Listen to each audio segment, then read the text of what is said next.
আমি একবার আনসারি হুজুরের ওয়াজের মধ্যে শুনছিলাম একজন কলা ব্যবসায়ী সে ভেবেছিল হয়তোবা তার কলাগুলোকে যদি চুলাইয়া দোকানে উঠানো হয় তাহলে হয়তোবা কাস্টমার বেড়ে যাবে। যেই বাবা সেই কাজ। তারপরের দিন ওই কলা ব্যবসায়ী তার সকল কলাকে চুলাইয়া তার দোকানে উঠালো। কলাগুলো দেখতে অবশ্য অনেকটা সুন্দর লাগতেছিল, আর অন্য দিনের তুলনায় আজকের দোকানের মধ্যে তার কাস্টমার অনেক ভিড় করেছিল। কিন্তু অবাক করা বিষয়, শুধু কাস্টমার কলাগুলো দেখতেই ছিল, কেউ ওই কলাগুলো কিনতেছিল না। একটা সময়ের পর ওই কলাগুলো পচতে শুরু করলো। কিছুক্ষণ পর ওই কলার মধ্যে দুর্গন্ধ শুরু হলো, ওই কলার মধ্যে মাছি বসতে শুরু করলো। তা আবার ভালো মাছি না, ওই যে পায়খানায় মাছি থাকে সেই মাছিগুলা। একটা পর্যায়ে ওই দোকানদার বাধ্য হয়ে সেই কলাগুলো একটা টুকরির মধ্যে নিয়ে একটা জায়গায় ফেলতে গেল। কিন্তু যেইখানেই ফালাতে যায় ওইখানেই সবাই মানা করে, বলে যে এইখানে কলাগুলো ফালাইও না, এখানে দুর্গন্ধ করবে।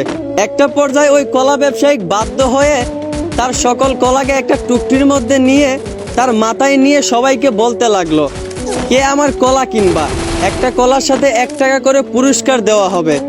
এইটা শুনে অনেকেই কলা কিনতে আসলো। সবাই কেউ 1 হালি, কেউ 2 হালি এইভাবে কিনতে লাগলো। তারা কলাটা কিনে তার সাথে যে টাকাটা পায় সেই টাকাটা রেখে দেয় আর কলাটাকে ছুঁড়ে ফেলে দেয়। আসলে এইখানে তারা কলাটা নিয়েছে শুধু কলাটার লোভে না, বরং টাকার লোভে কলাটা তারা ফেলে দিয়েছে। ঠিক তেমনি, একদম ঠিক তেমনি বর্তমান যুগের কিছু মা বাবা আছে যারা তাদের মেয়েদেরকে ডিজিটাল যুগের সাথে তাল মিলিয়ে স্বাধীনতার নামে বেপরদায় ছেড়ে দেয়। তারা ভাবে হয়তোবা বেপরদায় ছেড়ে দিলে তাদের মেয়েকে অনেক স্মার্ট মনে হবে, তাদের মেয়েকে অনেক শিক্ষিত মনে হবে, তাদের মেয়ের পিছনে অনেক ছেলে ঘোরাঘুরি করবে। আসলেই তাদের মেয়ের পিছনে অনেক ছেলে ঘোরাঘুরি করে, কিন্তু ভালো ছেলে না। ওই যে গলার মধ্যে মাছি বসেছিল, কিন্তু ভালো মাছি না, পায়খানার মাছিগুলা। ঠিক তেমনি ওই মেয়ের পিছনেও ভালো ছেলেরা ঘুরে না, রাস্তার কিছু বকাটে বাজে ছেলেরা ঘুরে। তারপর একটা সময় যখন ওই মেয়ের বিয়ের সময় চলে আসে, তখন সব ছেলেরাই তার পিছন ঘোরাঘুরি বন্ধ করে দেয়।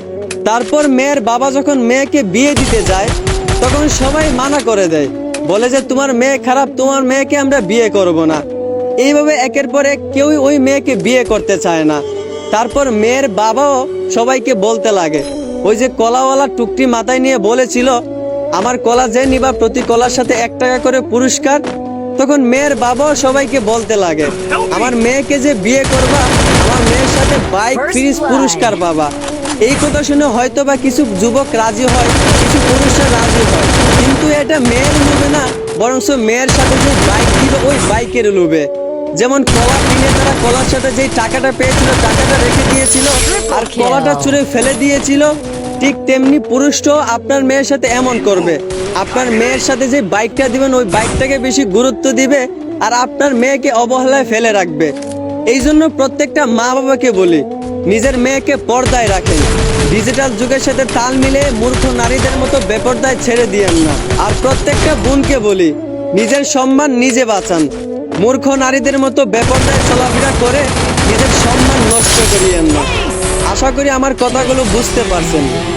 ধন্যবাদ।